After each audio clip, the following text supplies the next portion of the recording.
Thanks everyone for coming along tonight. This is pretty exciting on a number of levels. One, we get to play with some pretty cool micro drones.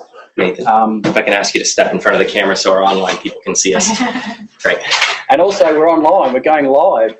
So this seminar is actually going via the internet as a webinar. I believe we've got people from all around Australia dialing in tonight. We've got 10 so far. We may have a few more actually log in. And I believe, Steph, we've got one from Singapore as well dialing in now tonight as well. So pretty exciting times using technology, which is kind of the theme for the evening. So this is exciting and it could be dangerous too, so we'll see how we go. I guess firstly, so my name's Nathan Waltham. I'm the president for Far North Queensland EIANZ. EIANZ is an Australian and New Zealand Environmental Institute. We've got 1,800 members across Australia and also in New Zealand.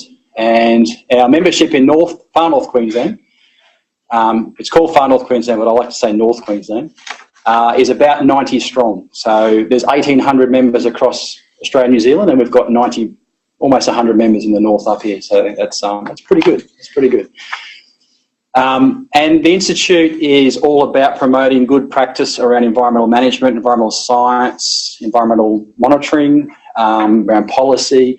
And it's an important topic, I guess, in North Queensland, given we've got a lot of land use changes, a lot of activities happening in the north, and we've got one of the great iconics in the world, I guess, on our doorstep as well. So the challenge for us in the north is there, and we need to be right on top of that and keep reminding ourselves of that.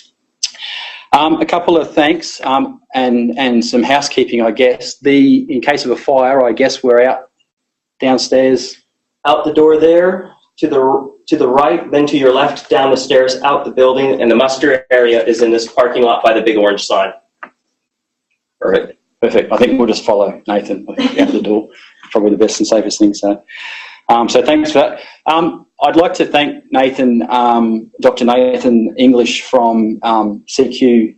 Central Queensland University. I know, I'll get it wrong. Central Queensland University for organising tonight and certainly providing the facilities tonight. So really appreciate your time and support.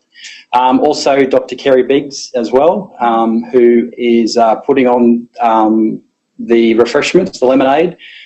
We've got there at and the what's that? The mints. The mint tins, yeah, okay. All right, so thanks for your support, guys. Really appreciate it. These types of events can't happen if we don't have our sponsors, so I really appreciate that. We have 4 speakers tonight, and we're going to run the session. So we'll have 2 speakers to start with, and we're going to have a little bit of a break. And for those online, you're going to get to watch us fly drones, little micro drones. They're pretty exciting. I think we've got some obstacles to fly through as well, and so we're going to test our skills. But tonight, I guess, is also pretty interesting in that we're embracing technology. And one of the thesis, I guess, I gave to Kerry, who's organised the evening, is around how can we use this technology in day-to-day work around environmental monitoring. Might be for compliance, it might be for research, and how we can embrace that technology to help better gather information, process information. So, drones are a pretty fun way of actually collecting that information. So our speakers tonight are across research, across monitoring, and also industry, and some case studies around the application of this technology. So I'm pretty excited about that. I don't think I've missed anything. Steph? No? I've covered everything? I've got 10 minutes, so that's probably pretty much my time. So if there's no burning questions, I might call upon the first speaker tonight. So I'd like to introduce Professor Jeremy Vanderwell from James Cook University, who's one of the directors for the E-research within James Cook University, and is certainly blazing ahead around environmental and E-research technology and big systems data. So we're going to hear from that tonight. So thank you, Jeremy. Thank you. Presentations.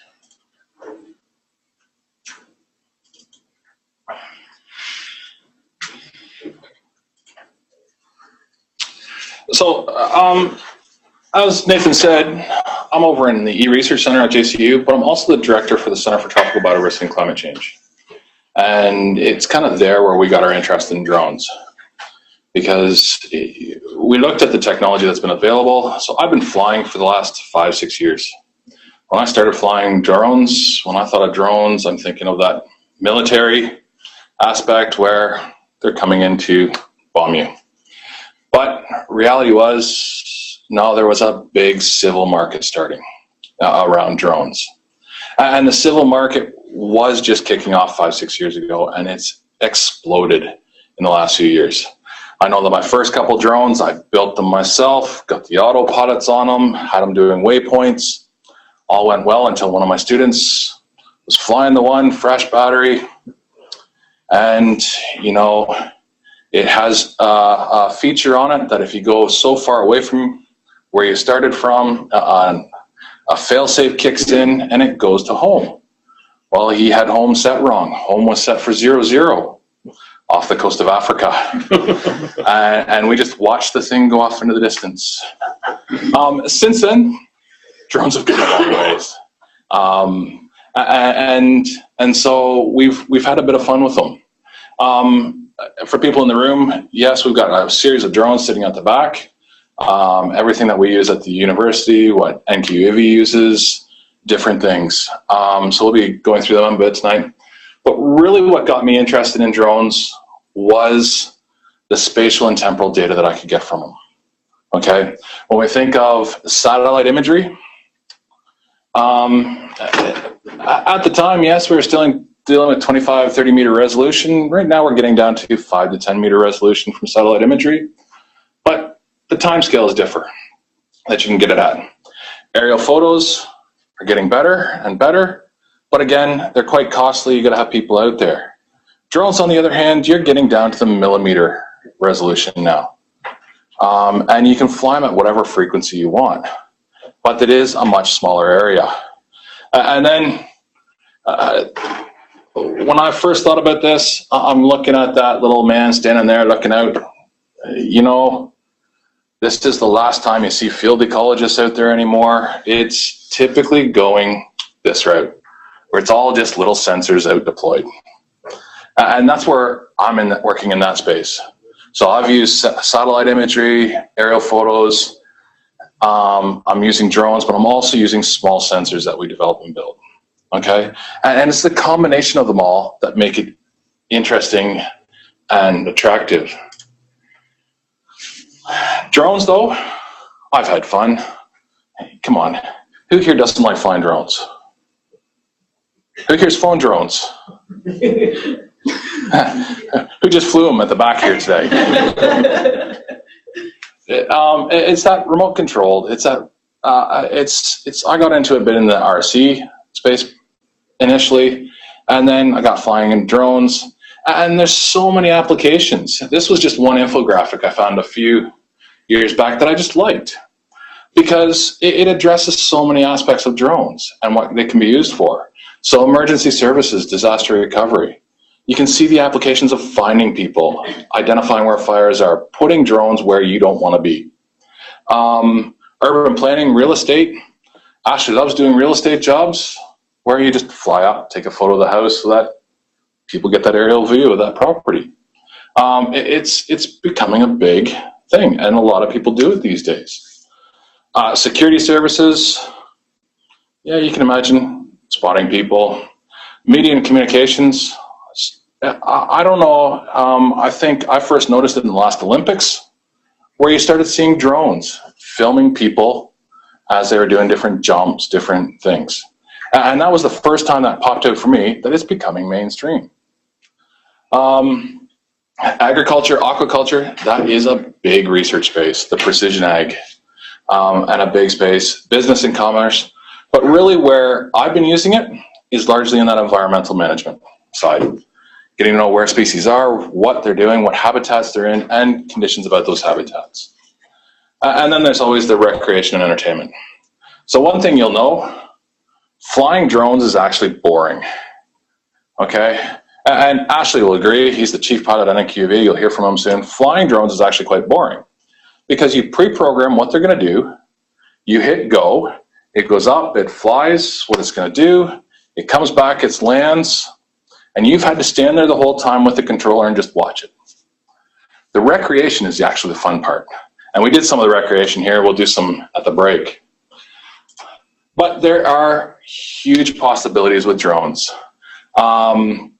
We've got people at the university looking at how we can use it for insurance claims, how we can use it for disaster, right on through wildlife conservation, construction management. This was a few that I just found this infographic online, and I'm going, that covers a lot of what I know we do here in North Queensland. Some of the early applications were actually in some weird places for me. You know, for monitoring and catching poachers for rhinos. This was early days. They go out, they spot these poachers trying to get at rhinos. Or just monitoring wildlife. Now, the problem comes in, we got to be creative about it. Just give you an example of monitoring wildlife. I worked with a group that was in Africa trying to monitor wildlife. And they've got a lot of these big animals on this plane, and they were trying to figure out how to distinguish animals from each other. And they couldn't do it just from the backs. And can anyone guess how they did it eventually? What's that? Wasn't a top shot. What they'd started doing was flying early morning, late in the afternoon, and looking at the shadows. Because from the side view, you could tell what that animal was, but from the back, you just saw this brown object sort of thing. So there's interesting ways to do it. At JCU, we've got a fair number of pilots now, and we've got a fair number of things being worked on. Everything from aerial photography and videography, survey, doing some inspections, but also feral animal and weed monitoring. And we passed the training and management services off to NQAV. Let them deal with that. But really, I just took a quick snapshot of some of the activities that are ongoing in this space. So mapping and monitoring of terrestrial and marine habitats. The weird thing is marine habitats. I would have never thought it, but we've got researchers actually doing that. Locating weeds, ferals, invasive species, and it's fairly straightforward. They seem to pop, whether you're using normal cameras, just your RGB standard cameras, you can pick them out. Or I've got on display back there is a little multispectral camera, which captures specific bandwidths, and it's primarily used for looking at vegetation condition. But we've got hyperspectral, and Ashley will be talking about some LiDAR stuff. But we're looking at mapping crop growth and yields, assessing water quality in ponds is something we do. But right on through to mapping indigenous cultural heritage and different sites. It's amazing the view you get from above. Mapping post-cyclone damage and impact, but also we've got a fair bit of research now going on about integrating new sensors, low-cost sensors that are coming out that nobody's working with at the moment. And so I just show a couple examples here, looking at vegetation greenness, just doing some classifications, looking at that, some thermal imagery of crop, but looking at, hey, where is that turbidity in these water? And one of the agricultural applications is we're flying over some mangrove crops, and we were able to pick up in an automated fashion the number of mangroves still on the trees, mangoes still on the trees versus on the ground, and just with automated process. Okay. And so, for example, habitat mapping. We're getting millimeter to centimeter resolution. This image here is one we took where we're surveying out near Charters Towers some cattle properties and looking at biodiversity on them. And that one we were flying nicely 40 meters up, and that was given us about 4 millimeter pixel size. So we were able to see down at that 4 millimeter resolution. And we're able to map that whole area. We're able to get biomass of plants because we can do that 3D modeling. We're able to get the number of trees in the area and also DVH. And that, again, we just use the shadows for that, because with sitting over top of the trees, you can't actually see the tree trunks, but you can look at those shadows. And so we can get estimates of that. And so we can identify animals' vegetation, We mapped areas and we could tell how many cattle were in those areas really easily. We could look at different animals. And so this is just some of the things we're doing. This is one of my PhD students that was doing this. The other things though is you're getting to see things you don't typically see from the ground. It's amazing the view you get, the understanding you get. You wouldn't see some of the structures, some of the geology of that property without getting above it. Water quality. This is something we've just started getting into. We've started working on it with Townsville City Council and a few other councils to see what we can do around getting measures of temperature, suspended particle matter, dissolved organic matter, transparency, chlorophyll A measures. It's an interesting application. Rather than trying to have sensors in water, which constantly get fouled, constantly needs to be serviced, what if we can fly over them and get the information we need? What if we can get, rather than one little location in a pond, we can get many? And so right now what we're doing is we're doing some of this. We're doing some flights over, trying to correlate it with in-water sensors. And when I mean getting multiple points, when you look here, this was one aquaculture setup, and we just quickly set up survey over this thing. Each little green dot is where it's going to take a photo, where it's going to collect data from. And that there was going to be effectively one flight over those things. Take about 15 minutes and capture all that information. So both imagery, but also some hyperspectral data, so that we can try and build up this stuff. Right now, for those ponds there, they couldn't afford to get dissolved oxygen sensors in each pond. They're costly. And so what they do is they pay 2 people to go out with the 2 sensors, once in the morning, once in the evening, just so that they know what's happening in those ponds. So they just travel from every pond, drop the probes in, do the reading, pull them out. If we can get something that's better for them, that's where they want to be. The only problem with aquaculture is we got friendly birds. Birds and drones don't mix too well. And it's one of those ones where there's stories about, and you've seen it on YouTube, I would suspect, birds coming in, attacking drones. I had it when I was flying one time out at one of these aquaculture places where a few sea eagles and all that were coming in from one direction, and the people that were watching me, I said, watch out for the birds, let me know when they come in. And someone yelled out, there's a couple coming in, so I'm watching them. And then someone else yelled out, did you see the one behind you? And sure enough, there was one almost on top of me. And yeah, it's kind of scary. They come in, they get attracted, but at the same time, they don't know what to do with an object that just sits there in the air. So if it's flying forward, hey, they'll chase it. But a lot of times what I've found now is if it just sits there in the air, so if you just pause it, they'll check it out, but then they disappear. And so that's what's good about it. But it is an interesting one. Another group we're working with is called Beef and Reef. It's an interesting little company, but they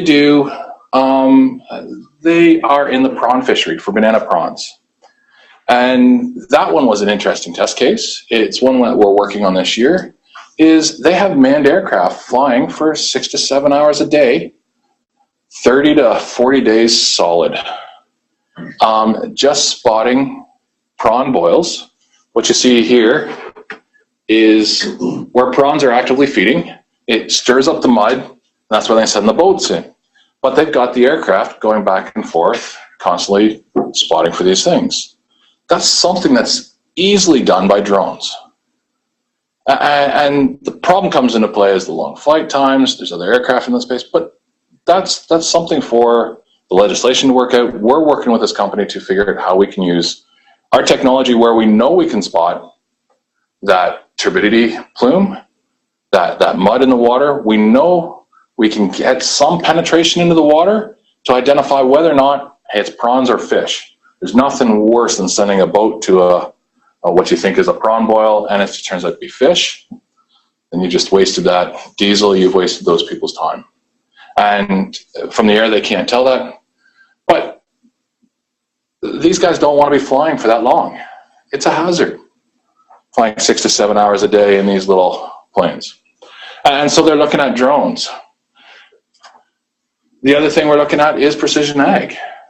And I've been talking about drones, but drones is one part of the solution here for a lot of this. We're looking at precision ag where we're creating, like I said earlier, little sensors that go into different environments. We're linking that with the drone data, with satellite imagery, aerial photos, to give us a holistic view of the system. Not only from the cattle's perspective, but it's also from the biodiversity, from these different property perspectives. So you get to know. I had a farmer, a cattle owner, he goes, hey, I want to know what my budget is for feed for the year. So at the end of the wet season, how much grass is there that I know how long I can keep so many head of cattle in that property. And that's an easy thing for drones to get at. You can measure that biomass. And so that was great. And he says, and then I want to fly over an area to know when my grass is that tall. Because if I keep my grass at that height, it recovers not a problem next season. If it gets less than that, I've just damaged my environment. And you can picture, he's trying to manage it so that he has that biodiversity, he has those grasses that he needs each year.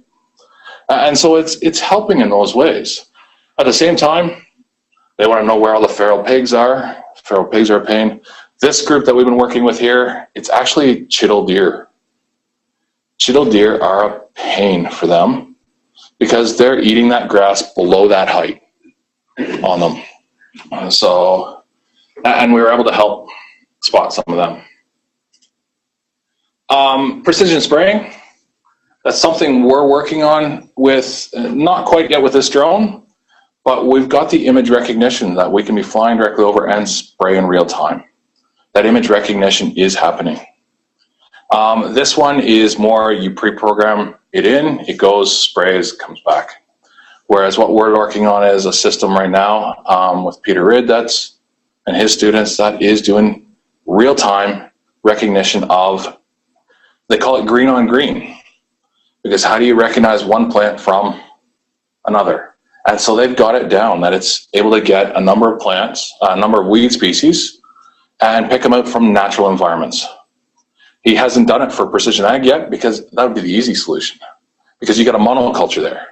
But what he's been working on is how you'd use something like this to do real-time spraying in a natural environment to just spot spray those weeds. Okay.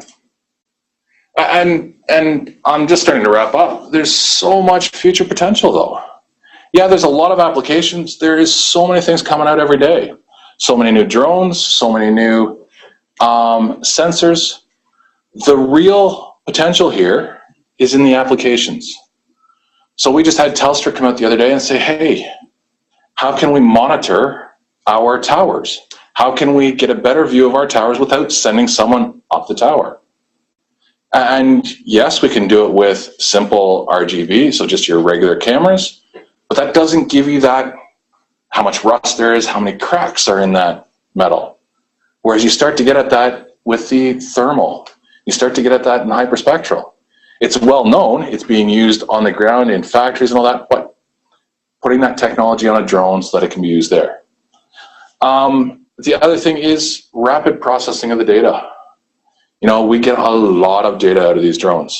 I'm hoping Ashley's going to give us some numbers, but it takes time to process it. And so that rapid processing, but also visualization.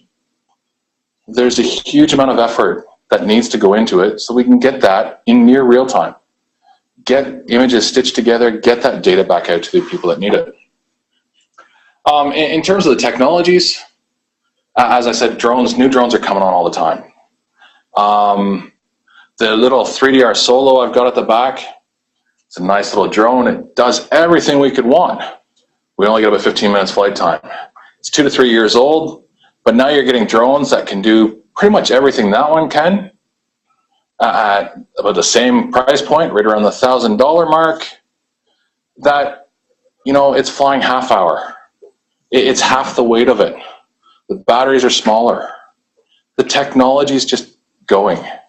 We're getting into Micro drones. So we'll be flying them on a bit. We had a few people flying earlier, where the micro drones are capturing a lot of data, where you aren't sending, we've got the back there, a massive, that's the Matrice 600. It's a massive drone, but you know, you crash that thing in some place, you're worried about it. But if you can use smaller, less expensive drones to go in an area, if they crash, you don't care. You know, you've always got something back up. And they might only be able to fly for a bit shorter time. They might be able to fly with less camera gear, but they're capturing that data. So there's a lot of work going into swarms of these little drones flying into areas. And so that's that technology. The sensors is another one. You know, we're coming up with different cameras all the time. I've got a Parrot Sequoia. It's a multispectral camera back there. It's the same size as a GoPro. It's the same weight as a GoPro, but its primary purpose is looking at vegetation condition. It's got 4 spectral bands that it records in, as well as just your normal 16 megapixel camera. It captures it at a little over a frame per second. And so you're able to map huge areas and get vegetation condition really quick. It's for its predecessor, you're talking tens of thousands of dollars, chunkier, heavier. This one came out last year, $3.5 grand, size and weight of a GoPro. And it does a better job than its predecessor. You know, so those cameras are dropping all the time. LiDARs are coming into play, cheaper. And I'll let Lashley talk about LiDAR. It's a unique test case, but that is an amazing way to map an environment. The other thing that's coming online is, and that still needs more research, is the power solutions. We got batteries right now that, great, the battery that I've got there with that unit, I get 15, 20 minutes. Ashley's got the bigger drone at the back, the massive one where he uses, what, 3 times the battery, 4 times the battery in terms of weight? 12 times. But he gets a half-hour flight time and is able to carry a much heavier payload. But battery technology is coming to the point where we're going to be able to fly these things hours at a time. Fuel cells are coming online. That's the one that I've been watching. There's a few of them that are out there, and they'll be able to fly hours at a time. Or hybrid systems. Okay. Jeremy, just a couple specific questions. What sort of area sizes have you been working with? So the little Phantom, or sorry, not the little 3DR Solo at the back, we've been dealing with up to 8-10 hectares at a time, and that's in a single battery, a 12 to 15 minute flight. Ashley with the bigger one is covering by ground tree wise about 20 to 30 hectares. 20 to 30 hectares in a flight.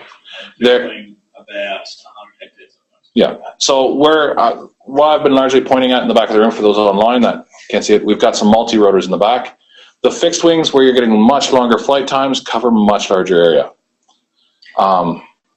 This is part of the related, and will multi-rotor drones take over a large area work with improved speed and flight times as opposed to fixed wing drones?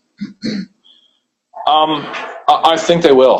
I think they will. They're getting to the point where the multi-rotors, the battery, the power density in batteries is getting to the point where it's going to take over. The multi-rotors are just so much more agile, nimble. You don't need long runways. At the same time, we're seeing an emergence of a hybrid multi-rotor and fixed wings. So they're VTOL aircraft. So vertical takeoff and landing. That can stop, take a look at something, fly around like a multi-rotor, but then when it wants to do long survey missions, its motors either turn down or it switches some motors off, other ones on, and it flies just like a fixed wing. And so those will get much longer flight times. And the nice thing about those ones is with a multi-rotor, you can stop, you can look at something in detail. With a fixed wing, you're always moving forward. And so if you want to look at something again, you got to do a big loop, come back around. Multi-rotor, you just stop. The problem with multi-rotor is you're burning up power just to keep up in the air. Fixed wing, you're burning much less power because the lift is being generated by your wings. So, and the industries, so just lastly, the industry is increasing. As you can see, we're talking 2 billion by kind of that 2019, 2020 as what was going to be in drones. And it's just increasing, ramping up.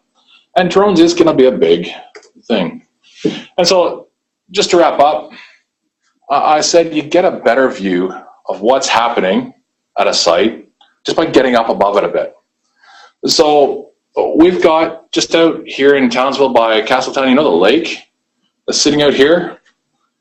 We're trying to figure out for the longest time why some of our sensor platforms in the lake were giving us really weird readings. We had 3 of them out there and they weren't all the same, and we're trying to figure out with 2 of them nearby each other, why were they giving us so different readings and what was going on?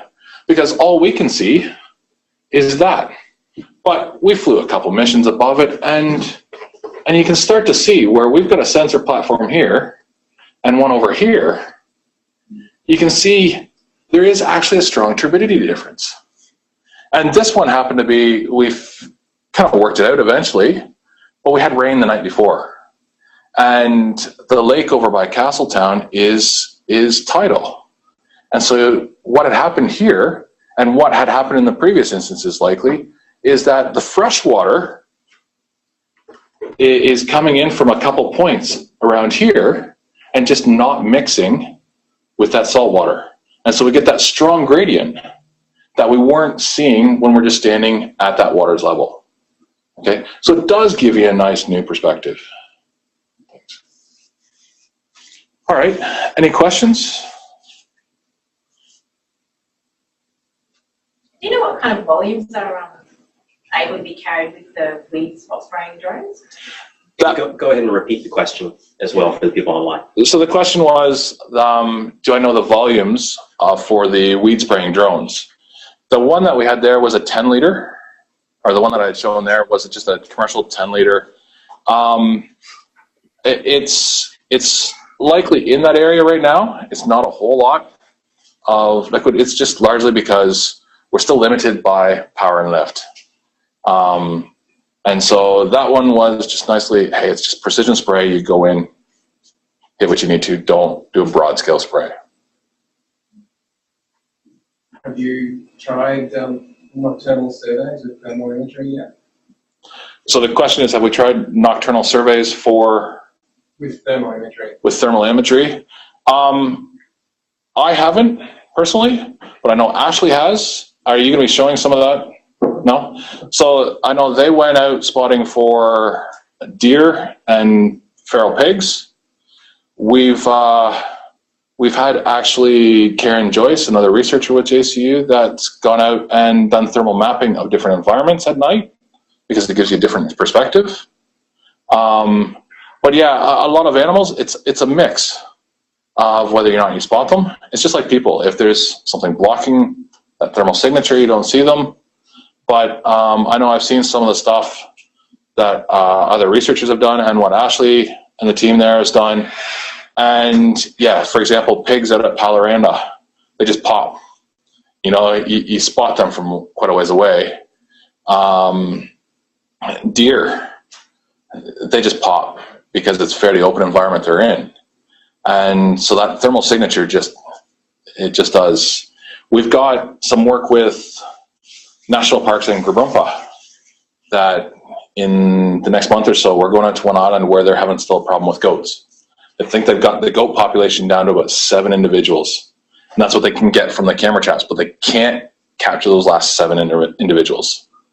So Ashley, myself, and a few others are going to go out with a range of drones and see if we can spot them to help direct where the shooters go. But Are you doing that at night with thermal imagery? we will probably be doing some early morning, so just before dawn, try out the thermal imagery, and then post dawn. They just don't want to get into they don't want to go to putting wild dogs or dingoes on an island for some reason. But they've asked us to come out and see if we can actually spot them because they just can't. They make too much noise going in. They can't survey the large area. So. Are there any more questions? Yep. Is there any data recovery through telemetry? As in? Like you were talking about potentially losing a drone if something goes wrong. Oh, absolutely. So Do you do any telemetry to prevent data loss? Possible? we do some stuff. We do get a bit of analog or digital video feeds that come back in. We do get a lot of the telemetry on what's happening with the drone and in real time. Other than that one drone, I haven't lost another one. They're fairly robust. I know the 3DR Solo that I have in the back, that is a commercially available drone that's been made available to the public. For up until about 4 or 5 months ago, you could walk into Harvey Norman and buy it, and be able to take it out and fly it. That's what these are. And when it's at that level that you can walk into Harvey Norman and buy it, they've got it down pretty well that you're not going to get the flyaways. They've got a lot of fail-safes in there, and I know I've tested them. Where on that controller back there, there's a pause button, so that if it's doing something, you can pause what it's doing. There's a return home button, and there's one of the buttons you can set it to do a rewind. Because return home is great, it just goes to where you launched from, but what it does is goes up to a certain height, comes straight back, lands. Fine. But what happens if there's a tall tree in the way? What happens if there's a building in the way? Well, you hit the other button that says rewind, and it just retraces its steps that it's done to come back. If you hit a ceiling that you set, that you go too high, it just comes back to home and lands. If you hit the geofence, you can set a limit to where it'll fly to, a distance away from you. If it hits that, it comes home. It doesn't allow you to arm and take off unless it's got a GPS fix, so that you don't have those issues of home being set at 0, 0. So there's a lot of smarts that are now in this that prevents the flyaways.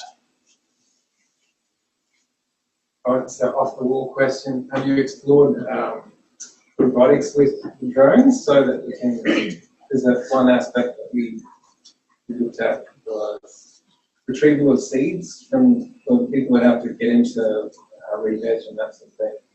And all their seed stock is all the way up there. And they use firearms to shoot the seeds down. Yep. Not exactly a safe way of doing I haven't, we haven't done much of that at JSU, and I haven't been involved in things like that. But I know there is stuff that is happening in that space. The problem with something like collecting seeds is, I know with just that little drone there, when I'm doing a survey over an area, I'd come even 3 meters above something, I've got massive prop wash. So that wind that's coming down can be seen for 3 meters. On my laptop there, I got some video where I was at Orpheus Island, and we were looking at some sea turtles. We're flying over top of them, but I literally got to about 3 meters above that water, and you can just start to see those ripples, and any lower meant I couldn't actually see through the water anymore. So with seed collection, that might be a little more difficult because you're just constantly blowing that thing down.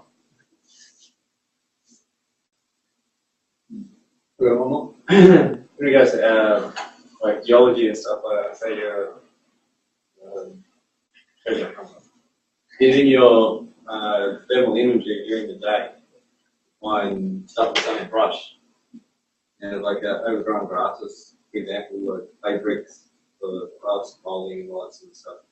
Do you reckon that would work? Undergrass is difficult. Can you repeat the question, please? Oh, sorry. The question was using drones for treasure hunting, for identifying different geological features. Under vegetation becomes difficult, but I do know there is one of our IT technicians at JCU.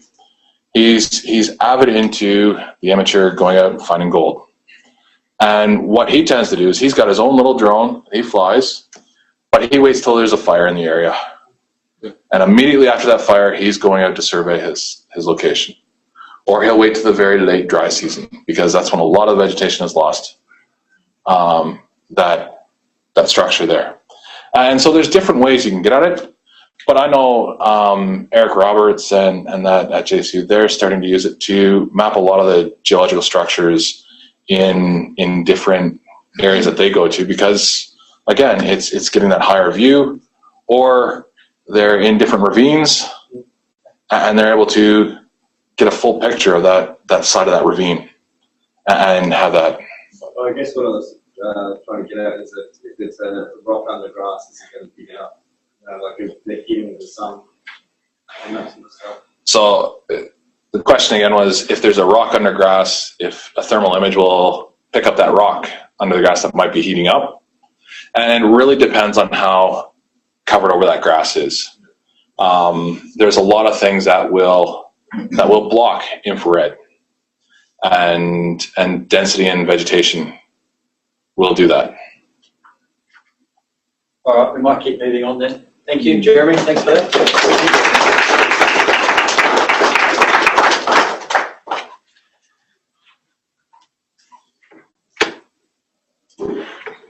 Okay, so we are now going from science. Is it this one? No, second one down. We're moving from science and research now to, I guess, some commercial applications and hopefully some case studies. So without, is that a yes? Not yet. Not yet, no. Stay tuned. So yeah, without further ado, I'd like to hand over to Lindsay Allen from North Queensland UAV. Thanks, guys. Thanks, Nathan. So hi everyone. My name's Lindsay. I'm an environmental and geoscience specialist for NQ UAV. Don't worry if you don't know what that means, because I don't really know what that means either. But basically the idea behind what I do is we have clients that come in and they'll be interested in developing UAV capabilities within environmental, agricultural, geoscience fields. And so I sort of, to give you some perspective on how I got to here, is probably going to be informative for you. So I am a recent graduate from JCU. I studied environmental geoscience and I got very interested in the digital, basically digitizing environmental data and creating robust data sets that we can use to for environmental management. So I guess that's why you're all here.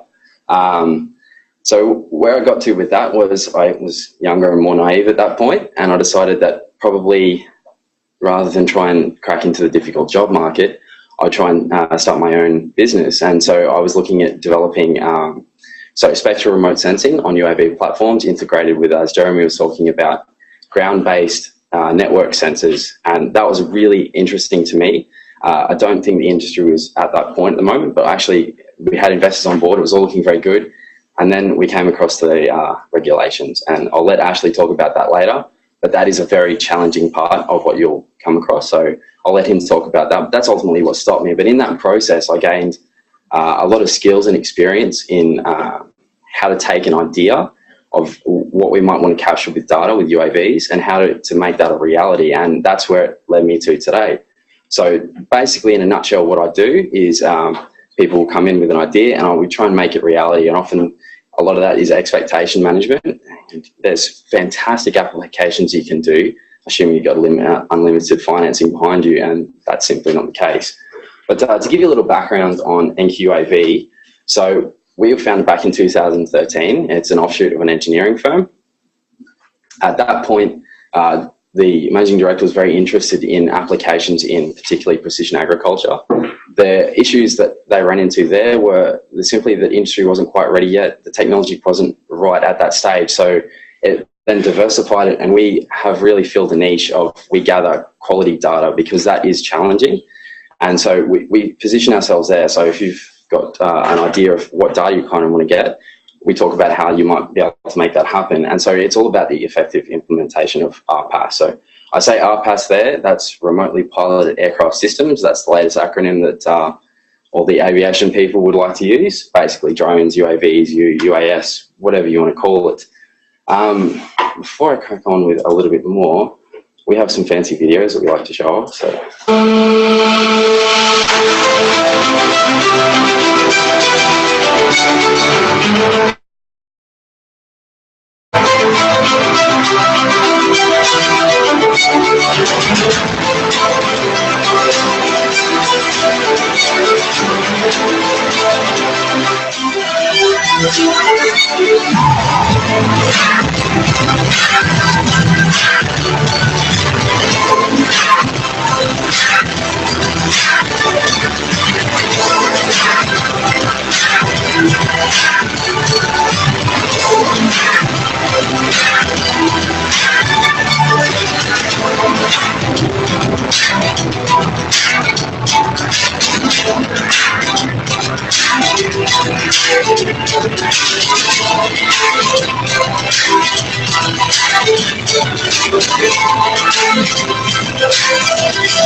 Just leave that one there.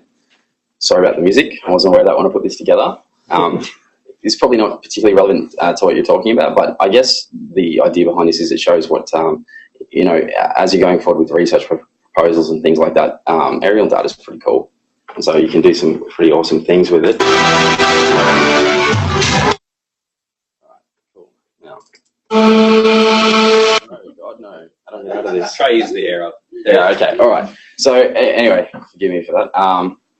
Basically, what I thought might be valuable to you if you're looking to develop UAV capabilities is to go through what I would go through with somebody who comes to us. And the idea behind that is a UAV workflow. And I use the word typical in brackets because they're not typical. Depending on what you're looking to do, they're always going to be different. But so the general idea is I'll start to address some of the problems that come up and some of the challenges that you'll face and how to get around them. And basically what it looks like to take a UAV out in the field and generate meaningful data, because when I first started out in this field, I was definitely not aware of how challenging that can be. It's not rocket science. We can only go 400 feet, but the idea is it is more challenging than you might think. And for people who have knowledge in GIS and remote sensing, often this is somewhat overlooked, and hopefully this is valuable to you. So that's a typical workflow. So you start out, flight planning is pretty critical. So there's two components to that, and I'll talk about that. Then we go into data capture in the field when you're taking equipment out in harsh environments, which North Queensland, I would say, is. You have issues there. When we talk about data processing, that's photogrammetry, that's orthomosaics and things like that, and that's a component of. On the other side, you've got basically what you'll be doing with the data, and that's not what we do, and that's something that you'll have to develop. But I guess the basic idea that I would put to you is, as you're going through these first steps, think about what you want to get to. You know, as scientific professionals, I'm sure you're aware experimental design is key, and UAVs, that is certainly the case. You want to know where you want to be when you first start out. So flight planning, mission planning. There's two components to that that are quite important. First of all, the experimental design, and I'll go into that. Then there's regulatory compliance, and as I mentioned, it's pretty difficult. I couldn't get my head around that at the time, and Ashley will talk to you more about that later. But the ecosystem that UAVs exist in, when you take off from the ground, you're in federal airspace. So then you're regulated by the Civil Aviation Safety Regulation of 1998. That's a hell of a mouthful. And basically that defines what you can and can't do. And we'll go into more details about that. But the experimental design, that's where you want to get to on that board. You want to be able to create a robust flight plan, automated, that you can guarantee that when you fly that track, you're generating good data at the right altitudes, with the right ground sample distance, and you're looking at the features that you want, not necessarily peripheral information, and there's a lot to that. So we'll go into that now. Experimental design, and now there's a lot of words up on that board. These are the things that you really need to think of before you go out in the field. And I know from bitter experience that if you don't consider these, it will backfire. So your craft and sensor type, that's pretty important, and I'll just go in there. You've got different craft, and Jeremy touched on this a little bit. These are the four main categories. You also got blimps, but airships, I don't think you're particularly interested in those. You got the multicopters, the quadcopters, the hexacopters. They're pretty much your standard, and they're great because they're agile and they have lots of good flight times. You can configure the payload that you have on board. The downside, as Jeremy was saying, is that they don't have excellent flight time. They're somewhat limited, and geographically your range is somewhat reduced. But when you start moving into fixed wings, these things have phenomenal endurance. You know, the latest ones that are coming out can be in the air for 9 hours, and the commercially available one, they're absolutely phenomenal, and probably even more by the time I'm saying this. Helicopters, I'm sorry, I don't really know a great deal about helicopters. We certainly don't use them. I think they have specialized uses that, but for what we're looking at, it will be quadcopters and fixed wings, and then you've got the hybrids that are coming out now, and they're quite capable platforms. They have the combination of both, and they're fantastic for certain applications where you want to be in the air, but you also want a little bit of, one of the problems with a fixed wing actually is these things don't land, they crash. So when it's a very expensive platform that you're talking about, you don't really want to be crashing. So the VTOLs and the hybrids, they sort of sit somewhere in between, and they're quite useful for that. Then you've got the sensor types. The application specific, these are the main ones. So depending on what you're looking at, if you're looking at fauna or flora surveys, you probably stick to digital video or digital photography. As you start moving into spectral, you'll want to be a hyperspectral, multispectral, depending on your application. We've talked about thermal. Thermal's great. There are certain limitations with that, particularly that you can't fly in the daytime. And digital cameras. So that's pretty standard. A lot of people, your off-the-shelf consumer models typically have digital cameras, and while you can do a lot with that, there are restrictions, and I will go into that. So then we move on to ground sample distance, and this is something that really is important for what you decide to do. The idea behind ground sample distance is that is the size of a pixel on the ground. It is basically, you want that to be informed by the feature that you're looking at. So up there you can see, and I think the maze, yeah. So what you're looking at there is they want to identify that particular feature, that particular level of crop detail, and so that will determine how high they can fly. And as you're looking to use UAVs to capture data, you want to be really constraining the variable that you're looking at, the size that you'll be required to. So if you're looking at spectral data, that might be a leaf size. For soil profiles, that might be a bit different. You can change your altitude based on what you're looking for, but that really informs what you can and can't do. So you work out the size of a pixel on the ground, you correlate that with the feature that you're looking for, and with trigonometry, you can work out how high you need to fly. So then you can tailor your flight plans towards that. So that's ground sample distance. Then you've got spectral resolution. For those of you familiar with remote sensing, this will probably be very familiar. But so one of the things that I was looking at when I first started out was taking a cheap DSLR camera, changing the filters out, and then using that to generate NDVI data, which is something that a lot of people are interested in. The problem with that is the filters that are available don't lock down your spectral band narrow enough. So you see at the bottom there, and there's a Sequoia at the back, which is perfect. That's sort of the resolution range that you're talking about. Otherwise, you start to pick up other features that aren't particularly interesting, particularly in the red band. There's a lot of reflectance within that red band, and so you want to make sure that it's the part that speaks to photosynthesis that you're looking at, and not necessarily the wider range. So you need to have specialized sensors for that. And then you move on to hyperspectral, and there's a phenomenal amount of information you can generate, but you need to be able to process it. So this is a typical output. That's just a standard NDVI, and I assume that most people have seen this. One of the issues that comes up around this is, how applicable is this to management solutions? And there's some interesting research and discussions out there about why that might not be valuable, because farmers will typically want to have 3 treatment plans, whereas with a visual photo, you could identify 3 distinct regions and do application based on that. So you've got to really work out what it is you're looking for and whether it's worth going into multispectral or hyperspectral. And if you do, you need to work out your spectral resolution. Then we move on to data capture, and this is pretty tricky. I've actually got a cool photo coming up about birds, and that is definitely a big one. They're pretty scary. I've never been scared of birds before, but I am now when I'm flying. And then these are the kinds of things that you'll experience out there in the field. Heat, we refer to it as RF gods because it really is that way. Radio frequency has a habit of being unreliable at times. Just yesterday, we lost GPS, almost crashed into a structure. And these are the kinds of things that you will experience as you go out there, is that you can't guarantee that you're going to have accurate telemetry the whole time. And so you want to be pretty much working around the idea that there will be a failure of some description while you're in the field. That's a pretty good guideline. I've lost track of the number of operations I've been involved in, and I know there's one that went according to plan.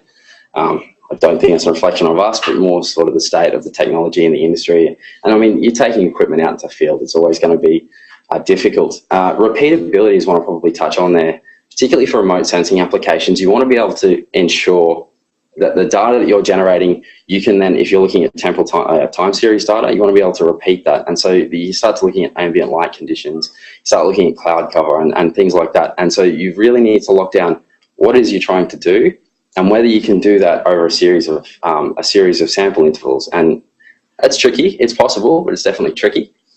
And I'll go into that a bit later, but on-site QA and QC, quality control and quality assurance, that is absolutely key.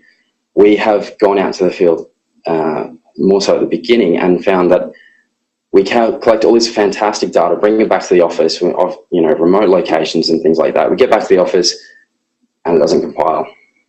And it's very expensive to go out there and do it. So what you really want to be doing is making sure that the data that you collect out in the field, you can actually do something with. And so there's different ways that you can go about that. We typically try and process in the field, but one of our latest data sets had in excess of 7 trillion points. When you're trying to do calculations on 7 trillion points in the field on a laptop, you're going to have problems. And we have problems with it all the time, but particularly there. Ground truthing and calibration. So for remote sensing, you need to calibrate the data. You need to have, they've got plates that have defined values of a particular color. You need to do that when you go out there, otherwise you can't guarantee that you're going to be able to repeat the results. Similarly for photogrammetry and anything that you're trying to tie into the other data sets, you want to make sure that you know where that is spatially, otherwise it's just a lump of data nowhere. So you need to have ground control. That's typically a survey, so they'll use RTK GPS or whatever they might use for that, and they will tie points of your data to the real world, which then you can model, bring your data on top, tie those points down, and hopefully all goes according to plan. Your data then matches other data sets based on different data. I don't know how that's it. Okay, so Angry Bird, that is very much the point I would bring up. Birds and drones don't mix, Jeremy said that. So data processing, that is the next stage along the line, and it's computationally expensive. So you're trying to generate point clouds or you're trying to alter mosaics. What your computer is doing is vectorizing a data set. It's then matching features from one point in one photo to one point in another based on various parameters.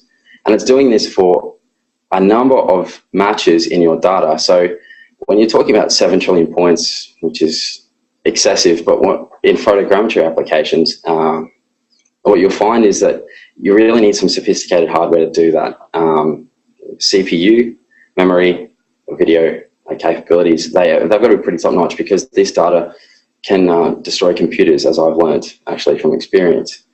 So a data processing workflow usually starts, you get a UAV, you fly it out there. What you'll get typically at the end if you're looking to do these styles of application is you'll get a series of images. These images are distinct and they need to be mapped together to create an orthomosaic. So if you're doing RGB, that's fine, you'll have a series of photos. If you're doing spectral, you might have near infrared photos that need to be matched up with red photos that need to be matched up with RGB photos. So you'll have a series that you need to generate together. And that can be challenging, particularly in agriculture, fields and things like that, where features are very, very similar. So that becomes a problem for photogrammetrists. And there's actually a whole field of inquiry along those lines. And it's not trivial, it's very difficult. There's some good software out there at the moment, but each of those software has issues, and if you don't collect good data, it's not going to matter anyway. So you go through, you generate an orthomosaic, that's basically you stitch the images together, so you get all your images, you create it into one profile. Then you start to look more like what you'd expect with satellite data, so you've got one image. Then depending on where you want to go to from there, for remote sensing applications, that might be enough. But if you're looking to do photogrammetry, if you're looking volumetrics and things like that, you want to be able to create, it's called structure from motion, and that matches features, and it starts to look at the angle of the camera and build 3D models from that. And some of these data sets are very impressive. You'll create a 3D data set, and then you'll need to classify that based on a range of values, depending on what you're looking for. Elevation is a good one. From that, so point clouds first, feature matches creates points. These are point clouds. Then you classify that point cloud, and then you can get to DEM. And the digital elevation model, that's sort of the gold standard for what I guess a lot of people would be interested in. You can do a lot with these. And that's basically, I guess, where you would probably have some experience coming in with GIS and remote sensing backgrounds, is using a DEM data set. So that processing workflow is how you get from raw data to a DEM. And each of the stages along the way are challenging. So, okay, I've jumped way ahead of the gun here, sorry. This is how photogrammetry works. So you'll have the images you can see up the top there, stitches them together based on features, and creates an output. And that's relatively straightforward. One of the things that you'll need to think about in the planning stages is how much overlap you need. For structure for motion 3D modeling, you typically want about 60%. And so that's going to inform your flight lines, that's going to inform how fast you fly, and a range of different other things on the field once you've got your height. For remote sensing applications, I understand that you can get away with something in the vicinity of 30%, but you still need to have enough overlap to generate feature similarities that you can then stitch together. That's the point cloud, so that's a typical point cloud that we might generate. As you can see, it's used structure from motion to create points, and then classify those points based on elevation, and you can do funny things like take out and just look at the ground surface. And that might be something you're interested in, depending on what application you're looking for. This is what you start off with. You've got your ortho mosaic, so it's been stitched together. You can create DSMs, you can create digital elevation models, and I think we're probably all very familiar with those. So this isn't as long, I promise, and hopefully there's no sound. This is one of the outputs that you get from a photogrammetry structure from motion style data capture. And from this you can start to see potential applications.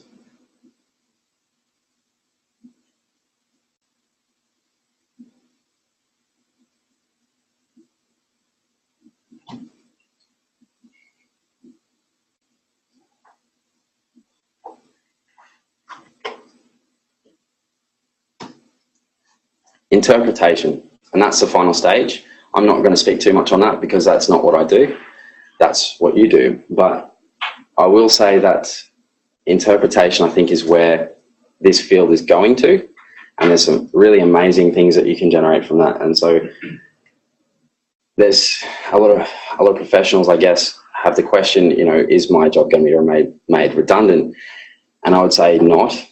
And that's only my opinion, but based on the idea that at the end of the day, this data still needs to be interpreted. You still need somebody who knows what these processes look like, knows what to look for, to generate something that is of value to the end client. That's where you come in, hopefully. So anyway, why UAVs? And we've sort of gone over this massively, but I will touch on it quickly. Resolution is the big one. When you're talking about satellite data, I mean, I don't know what the latest platforms have got there, but the resolution, nowhere near what you can achieve with a UAV. Another big one is turnaround time. So we typically, large data sets, we can turn them around in a matter of days. When we talk about satellite data sets, often these things take a long time to move. Sensor interchangeability is great. You can take, with that matrice that we've got at the back there, you can swap out the LiDAR, put on a multispectral, put on a hyperspectral, and it's all on the same platform, which is really cool. And you can get a live feed based on what you're looking at. I was just recently involved in a water quality assessment. It was very interesting. We went out there to look at one particular feature, and while we were there, we ended up looking at a particular species of bird. And then we were flying over the water body, and the specialists on site were able to identify certain molecules in the water just from the video alone. And these were all applications that we weren't brought out there from the first place. And particularly when you're out in the field gathering data, I think this is really powerful, is that you can look at things that you didn't even know were there, or that, you know, would be nice. Portability, these are great. There's ones now that you fit into a backpack this big. Obviously, for different applications, you probably need bigger ones, but even then, you can take them where you go. You can get the data on the site at the time that you're there, and that's fantastic. As I said, multiple uses and cost. I don't know what the price of a high-quality satellite image is these days, but last time I looked at, you know, thousands of dollars. You can buy a whole system for that. That will do not the same, but it will do things that are very valuable for that amount of money. So closing thoughts. I think the future of this, and particularly what I'm really excited about, is recently stumbled across, is last year Grocon was involved in a project where they looked at taking NDVI data and EM38 soil surveys, putting the two across. EM38 soil surveys, for those of you who aren't familiar with it, basically looks at the inductance in the soil, which speaks to the ionic chemistry. Then you've got NDVI data, which talks to the plant health. When you put them together, you can really start to see what the fertilizer is doing in the soil, where needs more, where needs less. And that's only a small example. I think going forward, when we start talking about big data in GIS systems, there's going to be absolutely phenomenal potential about what we can do, and it's open at the moment. It's very new, and it's coming up very quickly. Open source data, I'll speak quickly on that. That's a lovely image from Q Spatial.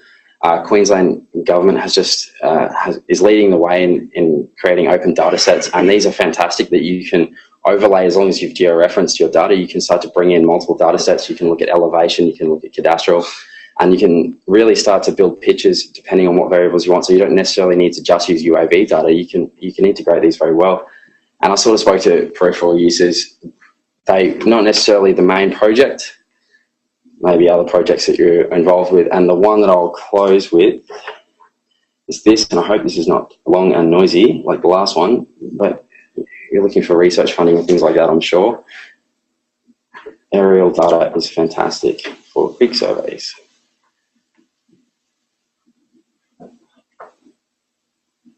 It gives you You guys do the latest Council Tourism ad with the guys? Council to yeah, absolutely. We were involved in that. That was a cool project. So I'll just I'll leave that playing, but to finish it, if you've got any questions. Lindsay, you've got one from online. Yeah.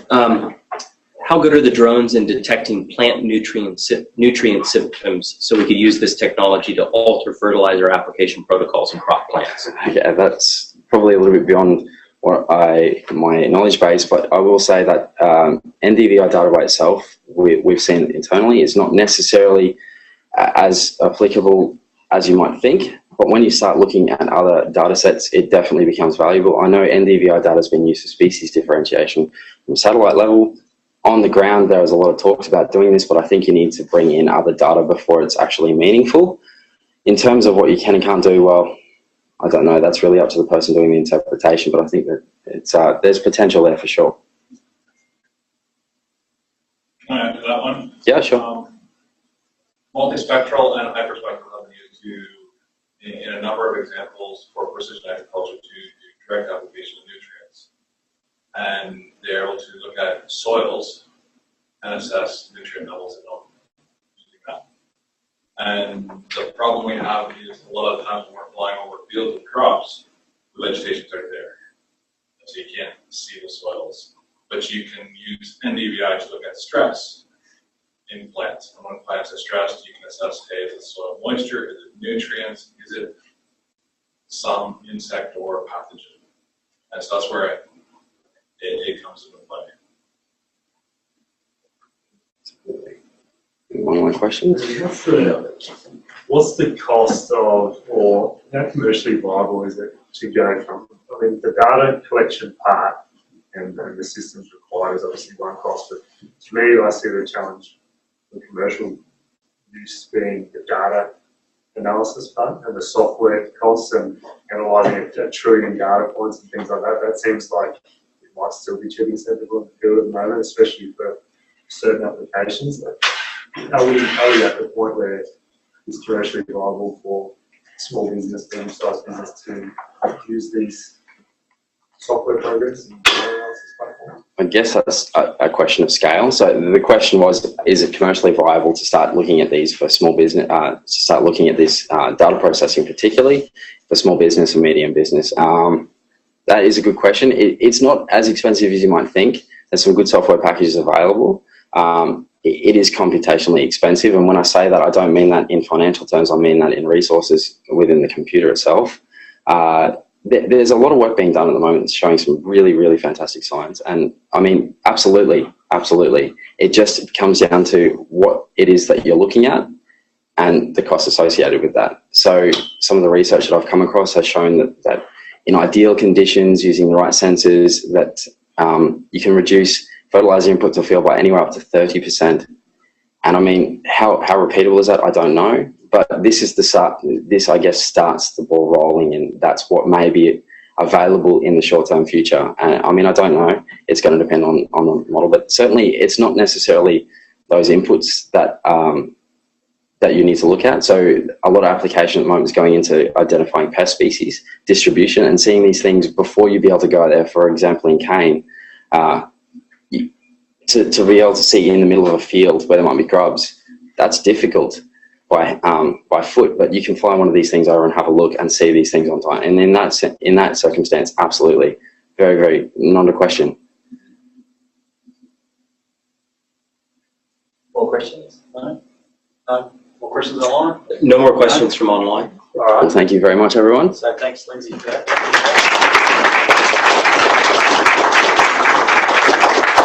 So thanks for the first two speakers. So we're at 20 past 6. So we might go for 20 minutes. No? You're going to change it up on me? All right, Actually, okay. So then that way I can bring some food and drinks down. Yeah, okay. Mingle and fly and food. All right, well, we'll keep going. Great idea. So fun. Flying off the cuff here. No? All right, well, I'll invite the next speaker up then. Thanks, Ashley Walker, who's also from North Queensland UAV, who's going to, I guess, continue on and pick up on the work that Lindsay just mentioned. So, set you up.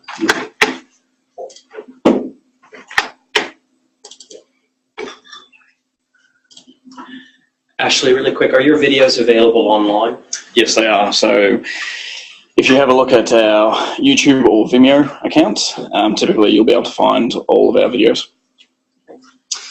All right, so good evening, everybody. My name's Ashley Walker. I'm the Chief Pilot of NQ UAV. I've been the Chief Pilot for the past about 5 years, since the inception of the company.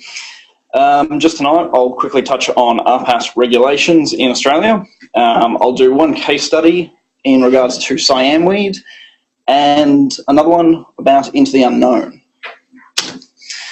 So for the rules and regulations at this point in time, they're relatively fragmented into 3 discrete sections. There's recreational, which is exactly what you do just for fun. There's no profit, there's nothing commercial out of it. You've got excluded category, and this goes up into 3 different weight classes. You've got sub 2 kilo, sub 25 kilo, and sub 150 kilo. And each of them have a specific set of requirements around them. So most people are quite excited about the excluded sub 2 kilo one, because what that means is you can now operate a machine that weighs less than 2 kilo without a license and without an operator certificate. There are quite a number of things that you are still excluded from though. You're excluded from a lot of insurance.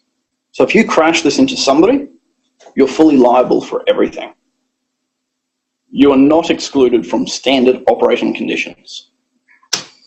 Standard operating conditions are to fly line of sight, so you have to be able to see it. And further than that, you have to be able to orientate it by how you can see it. You're not allowed to fly above 400 feet. You must be flying at daylight. And daylight is to do with when we have civil twilight and civil sunset and sunrise. So even though it's quite bright outside, it might be after a civil sunset, which means that you're now operating in night conditions.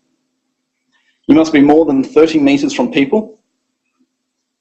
You're not allowed to operate over populous area.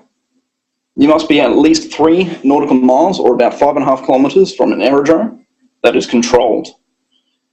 Now, most people don't quite know where you're meant to take that measurement from. You're meant to take that from any area on the aerodrome that an aircraft could be moving. So this is runways, taxiways, aprons, or even some of the grass strips on the side of the runway.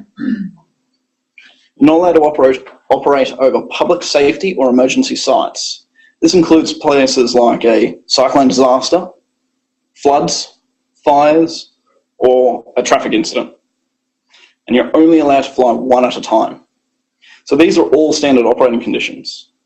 And if you're operating in the excluded category, You can't not operate in these. Are we going to break all these rules tonight? No, we're not going to be breaking any of these rules tonight. We'll be flying machines that are sub 100 grams indoors, so CAS is out of the question for the moment. However, we have got licenses, and our company has got what's called an operator certificate. And it allows us to apply for exemptions to be able to break all of these, providing we have a safety case, and providing that we can satisfy the regulator that what we're about to do is quite safe. If you are operating in the excluded category, you can't do that at all.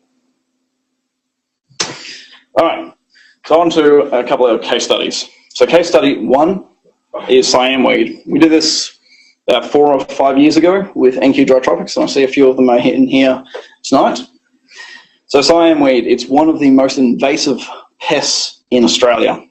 In the Townsville region, it covers a very large area of the riverways. It's easiest to detect during flowering season, when the flowers are quite bright white, but that flowering season only lasts for about 2 weeks. So it's not long at all. What we needed to do is find a way of being able to identify the cyanweed, and produce a nice large data set so we could figure out some management techniques on looking after and getting rid of the cyanweed. And some of the problems that we faced was, how do you filter and identify the cyanweed? So if you haven't seen cyanweed before, that's what it looks like. So this is during flowering. This is a photo. Can anybody spot cyanweed? It's right there. What about now? Now? What about now? So that's just zooming into the one photo. We took a couple of thousand photos over a couple of 100 hectares and produced one very, very large, very detailed orthophoto. At the time, we didn't have any software to process this automatically. So some poor sucker, me, went through pixel by pixel, attempting to identify cyanweed. We did find cyanweed, which had not been ground truthed before. A few of the things that we found on this particular project is that RPAS are useful in this instance. However, hyperspectral and multispectral is probably a better way of doing this in the future. Specifically, we had to look for a white flower.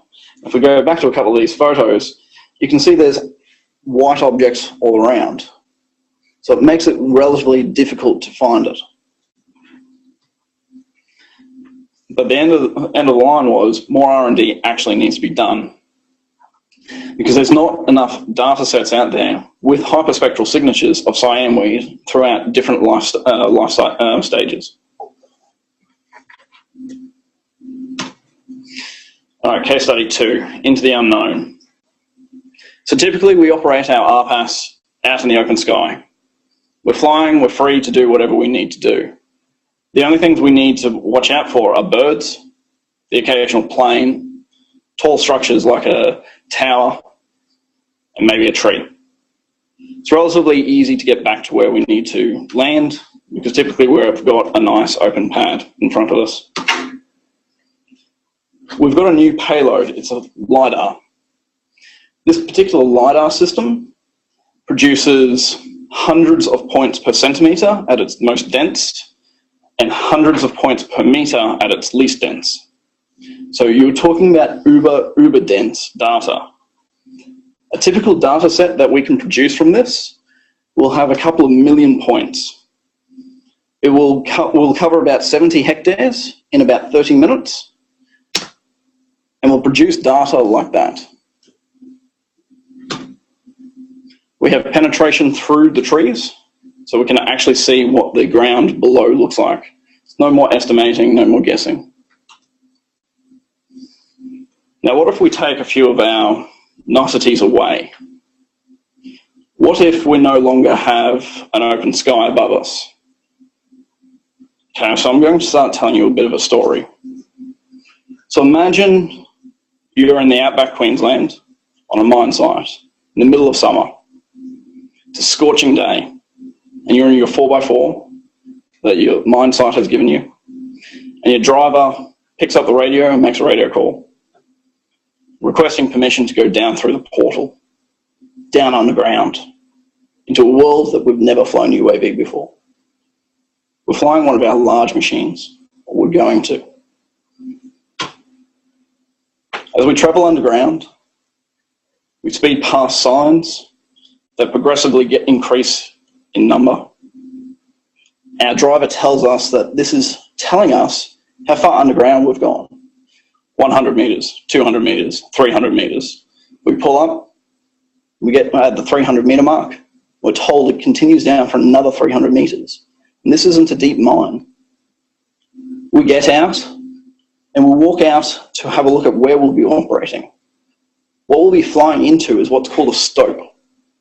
And in underground mining, there's a technique of doing precision blasts, drilling and excavating to remove the precious minerals from the ore body. This leaves a massive cavity in the ground. Some of these cavities expand more than 120 meters vertically, but are as tight as 25 meters by 25 meters. Again, not a place you'd fly a UAV. So we get out, we unpack our equipment, we do a few tests, we put the vehicle behind us, we're showing the lights down the tunnels. So this tunnel is about 6 meters by 6 meters. That machine there is the one sitting at the back. So very large with a very small area. The other thing about a stope, you can't walk into it. It's a void. So you've got this nice open area which you can't walk into and investigate beforehand. We power it up, and a little red lights start flashing on it, telling me there's a problem. I look at the telemetry, no GPS. Well, at that point we decided to take the GPS off. As you can now see on top of the aircraft, there's no GPS now. It stopped complaining.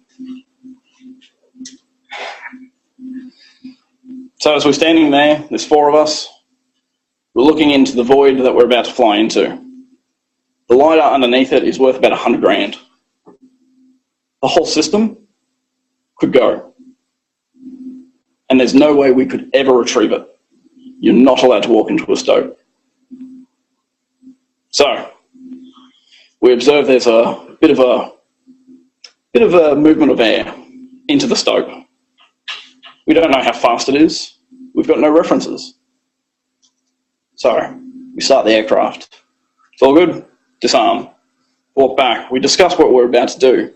We understand the risk that we could just lose this entire platform and a very expensive LiDAR and then walk back to the surface and go home. So we start the aircraft, we lift off, we retract the legs, and the air current catches it. It moves forward.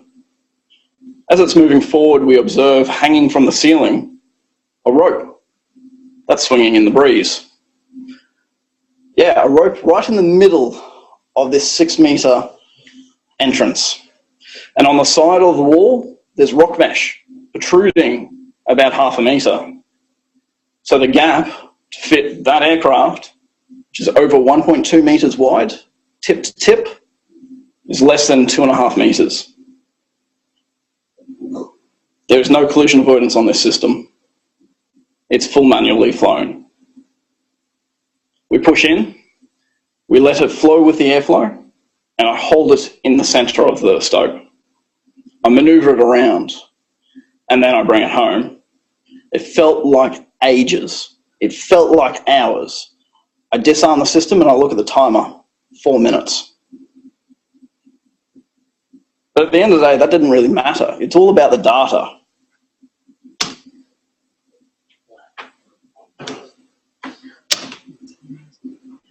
So this is a full 3D model using a LiDAR on a UAV of a stope. This stope is approximately 60 meters tall and has incredible detail that they have never seen before. Is that just for 4 minutes? Yes, from 4 minutes worth of flight. And you move the drone up and down. Yep.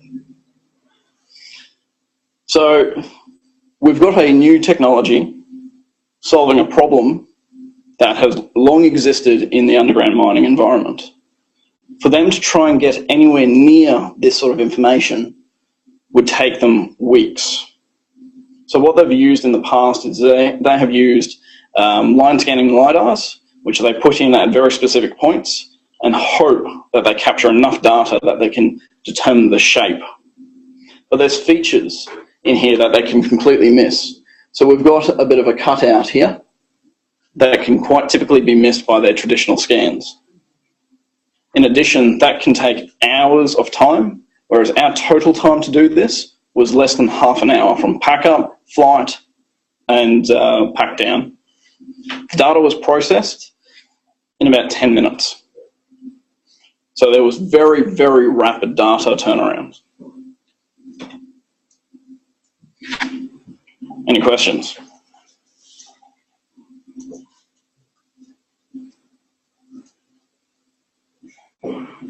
What type of software are you using for your flight planning and entering all that information if you're doing an automated flight, not a manual one? So the question was, what sort of software are we using to do our flight planning, specifically around when we're doing automated flights? So that is highly, highly dependent on the autopilot of the aircraft.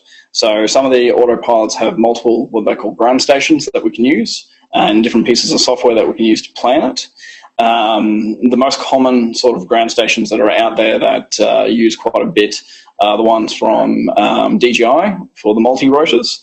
They've got about 4 pieces of software at the moment. They've got DJI Go Professional, DJI Go.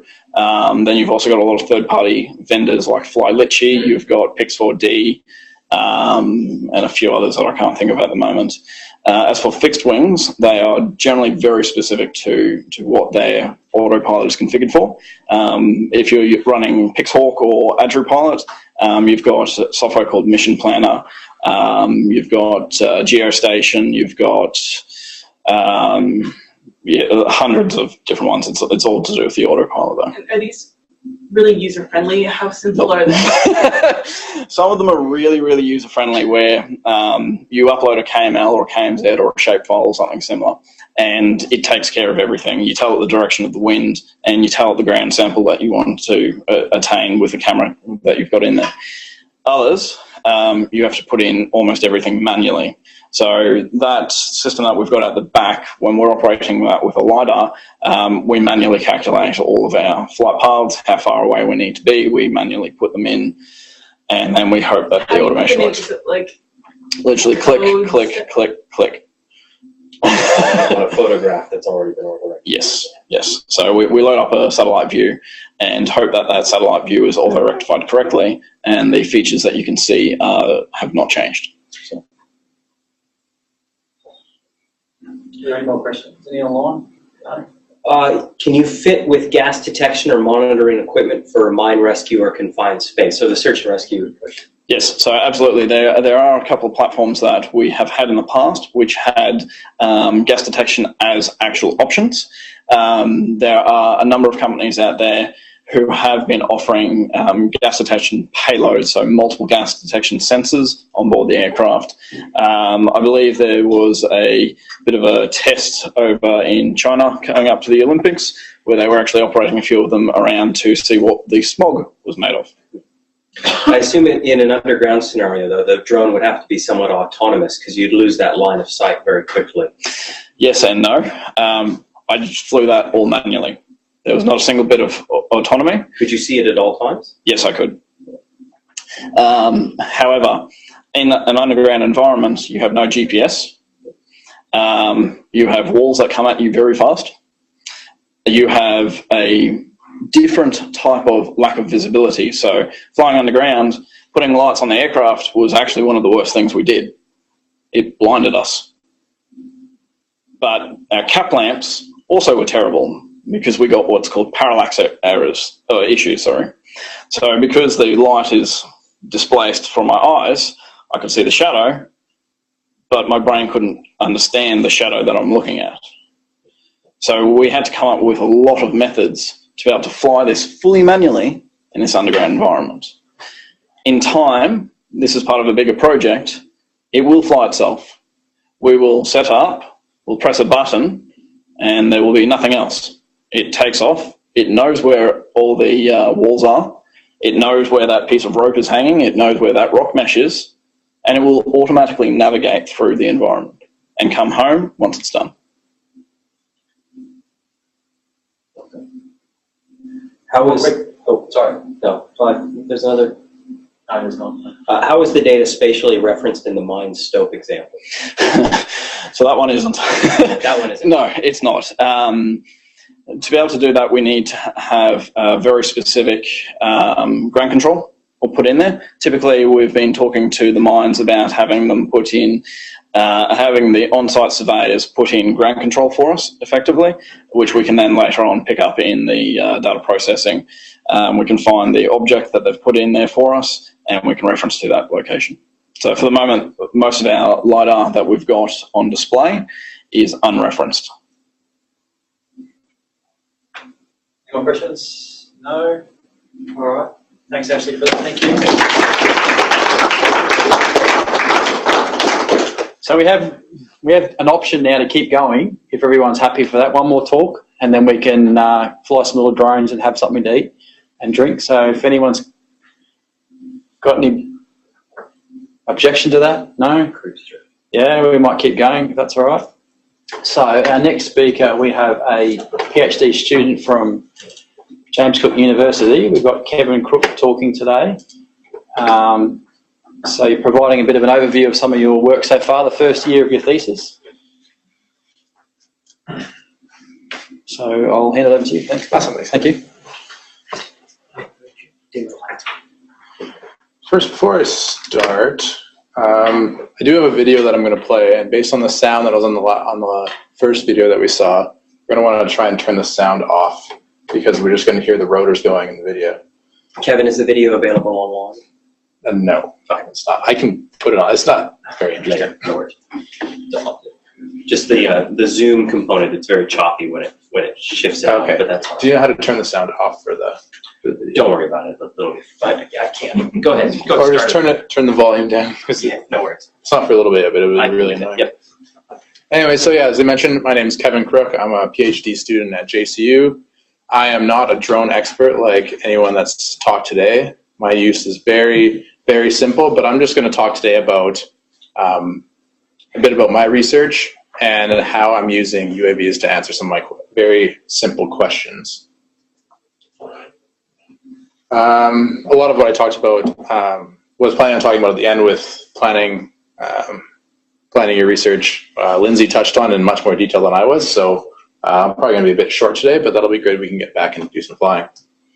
So my research aims is I'm looking at the roles of badoids in marine ecosystems. And particularly, I want to look at if badoids are vectors for energy transfer between intertidal and subtidal areas, and if these are context dependent. And I will get to how UAVs tie into this at the end. So first off, what are badoids? For those who are not familiar, they're basically stingrays, skates, and sawfishes. They're dorsal ventrally flattened. They're really great for drones because they're very flat and they're easy to identify from the air. One thing you might not know is that they're actually among the most threatened group of marine fishes. 20% of all of the 630 species are threatened with extinction, and an additional 50% of those are classified as data deficient. So we really don't know very much about the general biology of many of these species, including where they live. Australia is a hotspot for elasmobranch diversity, so sharks and rays. And they're really common in shallow sand-flat ecosystems and are often the most abundant large predators. Because they are so flat, they can access really shallow habitats that are not available to larger sharks that are deeper bodied. So studies in Australia on the west coast and the east coast have found that greater than 90% of the elasmobranch individuals, which are the sharks and rays, are actually rays. So they're dominant predators in these ecosystems. A little bit about intertidal areas. So intertidal areas are dynamic environments. So the environmental conditions are constantly changing. As the tide floods in, new habitat becomes available and fish can move in to access these habitats. But when the tide goes out, they must leave or else they'll get stranded and die. This movement creates connectivity. So if an animal comes in to forage at high tide, when it leaves at low tide, it's transferring those nutrients that it foraged on into the subtidal environment. Here's a typical intertidal zone. You can see how much habitat actually becomes available when the tide floods in. So again, my question is, if are stingrays moving into the intertidal to feed, and are they transferring energy back into the subtidal areas when the tide recedes? And then secondly, I want to compare how this works in an intertidal habitat on the coast, so a coastal sand flat, as opposed to in a coral reef lagoon, which is more offshore. So my objectives, first, because there's limited knowledge on species composition and abundance, I want to look at that in my study areas. Secondly, I want to know where they're foraging, particularly in intertidal areas. I want to know what they're eating. I want to understand how frequently they're moving in between habitats, and then compare these between intertidal and subtidal areas. So these first two, looking at species composition and abundance and where they're foraging, are the applications that I'm going to use drones for.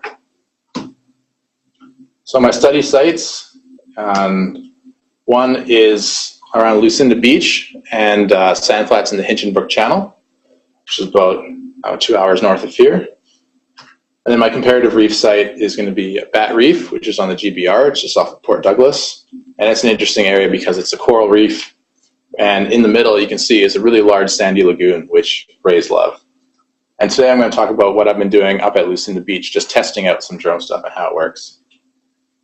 So Jeremy talked earlier about the 3DR Solo. That's the platform that I've been using. And the ones we have are equipped with a GoPro Hero 4 camera with a modified lens, so just to get rid of that fisheye effect from the normal GoPros. And so I've just been flying transects with the drone over the shallow habitats at flooding tides. And one thing that was really unfortunate for me, I've seen great drone videos like Jeremy's been taking out at Orpheus Island where the water's nice and clear.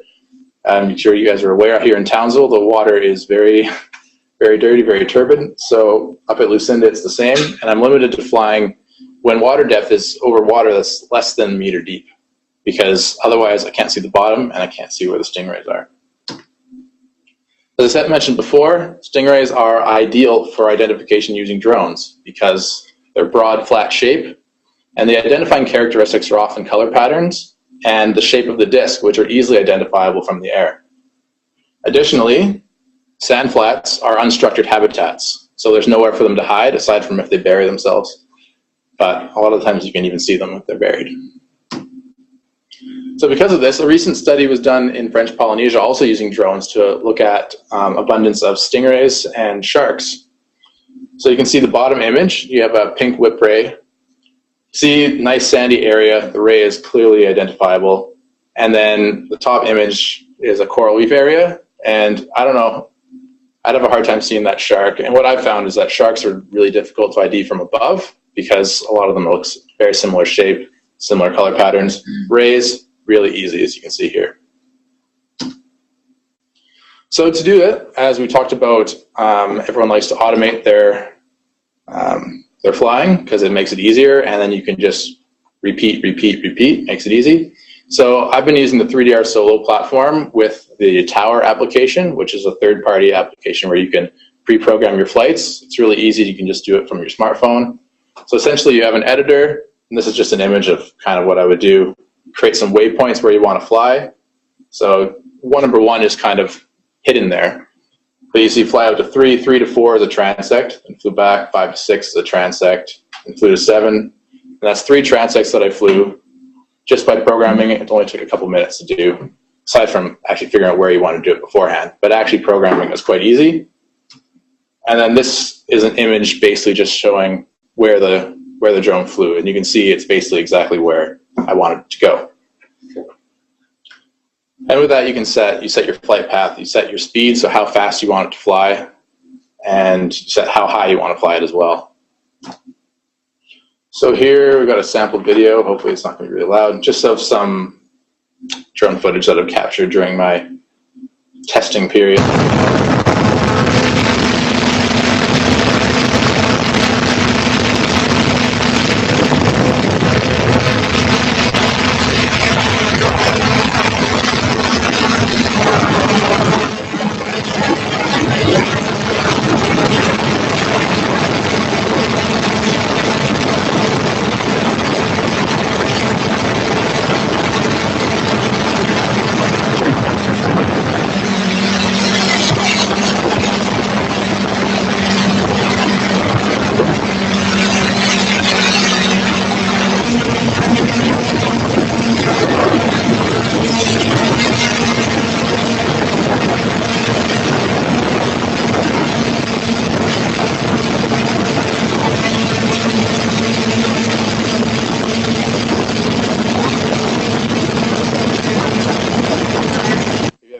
high, it's actually you get really good at seeing it.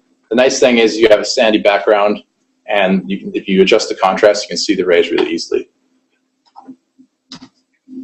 So preliminary results from what I've seen. I've done about 47 transects, mostly just testing out the method, seeing how it works. In that, I've seen 279 rays, 63% of them cowtail stingrays. So they're the predominant species in the area, which is kind of what I was expecting going in. But as you see, out of all of them, only about 13% I couldn't ID. So it's pretty good. I could identify that there were rays there, but I couldn't identify it to species. As you can see in the corner of the image right here, I don't know if you can see that. Oh, it's covered by there. It's covered by that little image. Anyways, it's a stingray that's buried, but because of the tail, you can actually identify it. So moving on to my next objective, where they're foraging. This, I haven't done any of it yet, and I think I'm going to need to talk to Lindsay about how to actually get this done properly.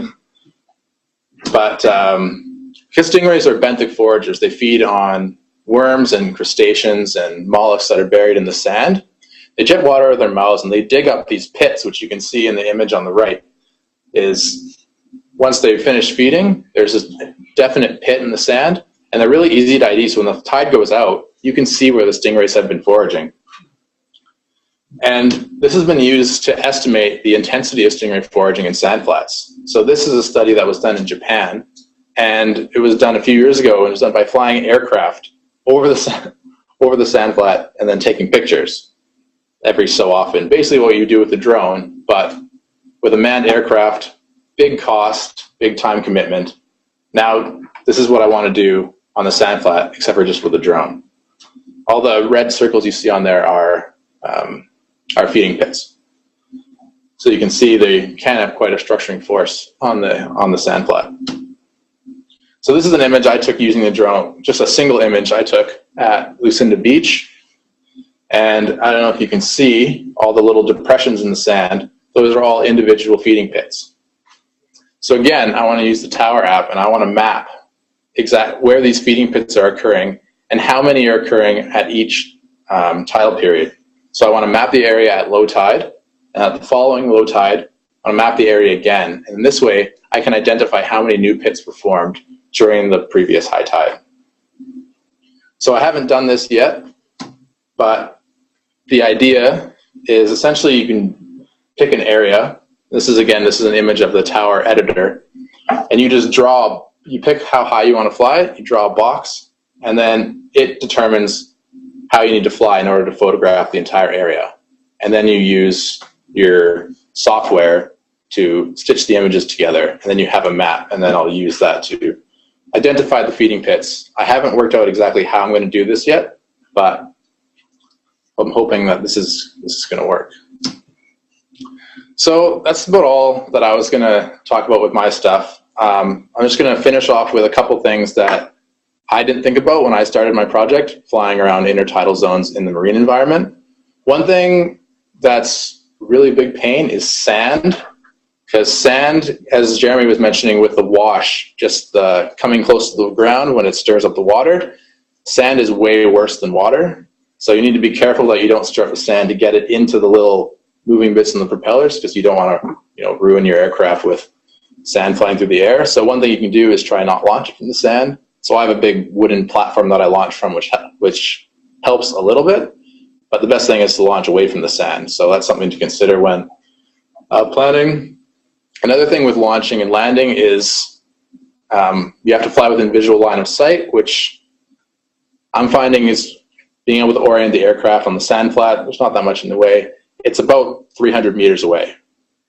So Lucinda Beach is a really big sand flat, and it can stretch kilometers from, it's a kilometer out from the beach to where the subtidal area is. And if I want to walk all the way out there and launch it, and then the tide starts coming in, I'm in a bit of trouble because I can't land the drone in the water. So there's some logistical concerns there from when I can fly, where I can fly, and where I can launch from.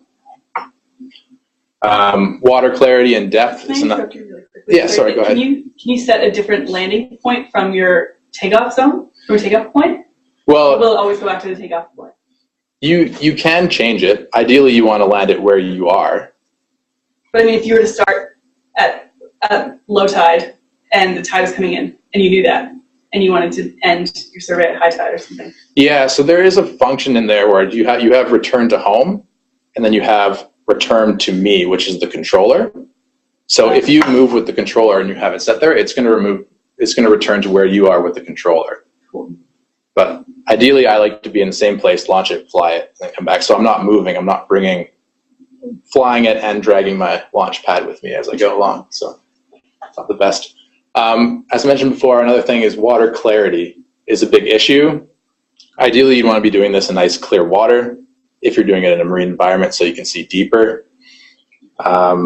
So that's been an issue for me. Glare from the sun is really bad in North Queensland because it's sunny all the time, which you wouldn't really think is a bad thing, but when you're flying a drone, if you're flying, I found anywhere between 10 o'clock and 2 o'clock in the afternoon, I can't fly because the glare from the water is too bad and I can't see anything under it, or at least it's obscuring part of the field of view. That's pretty much everything I had for today. It was very brief. I'm very new to drones, but this is just an idea of how you can do it simply to get some good data, because what's been previously done with stingrays, a lot of people have surveyed them in boats, just driving around. You can see them easily in the water, but they are scared of boats sometimes, so they run off. You can easily fly a UAV over, identify them, see what they're doing, and it's pretty cool. So hopefully, if you're interested in my work, stay in touch, and I might have some interesting stuff coming up in the next few months. Are there any questions? No online questions? Yeah. What height are you flying at? I'm flying at about 10 meters. A lot of the stingrays that I'm seeing in the intertidal sandflats, stingrays use these intertidal areas as nurseries, so a lot of them are quite small, about 20 centimeters disc width. So in order to identify them to species, which is what I want, I've been flying at about 10 meters.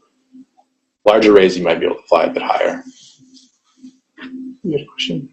Yeah, extrapolating species density from pits, is that accounting for variation in prey preference and size of rays? Or like how are you doing? Sorry, just I don't know if that's the question. Yeah. You can repeat the question too. Yeah, she was just asking about mapping the pit densities and extrapolating that into looking at ray densities and how I account for, say, size of the ray and that kind of thing.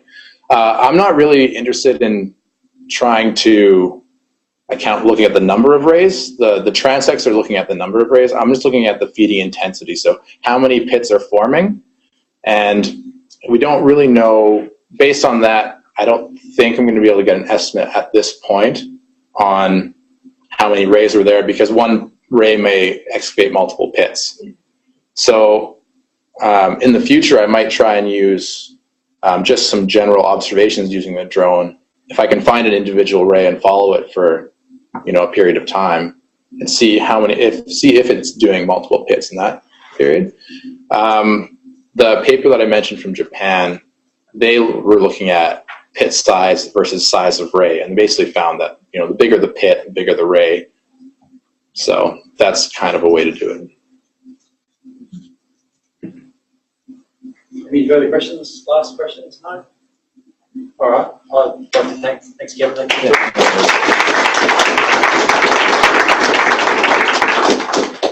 So that concludes all the talks for the evening. We've got some. Actually, sorry. The limitations of technology.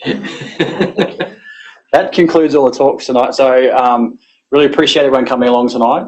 So we've got some cool beverages to enjoy. We've got some micro drones also. I think Jeremy's going to help us pilot those without hurting ourselves, because we've got to be careful with these things. We've gone through the rules and regulations. Thanks, Ashley, for that. We've got some also some gifts also for the presenters tonight as well. So I really appreciate your time and giving that up for tonight and sharing some of your lessons and some information there. I'd like to thank Kerry for sponsoring the evening tonight and the drinks. Thanks very much for that. And also Nathan as well from CQ University for hosting this tonight. I really appreciate it. your support. You're welcome. Appreciate that. So, I didn't get any nasty emails saying I can't log in, so that's good. yeah. Excellent. Yeah. I might get them tomorrow, but anyway, yeah. All right. I'll wrap that up. Okay. And so please stay on, ask questions to the presenters, and enjoy the drinks. And thanks a lot.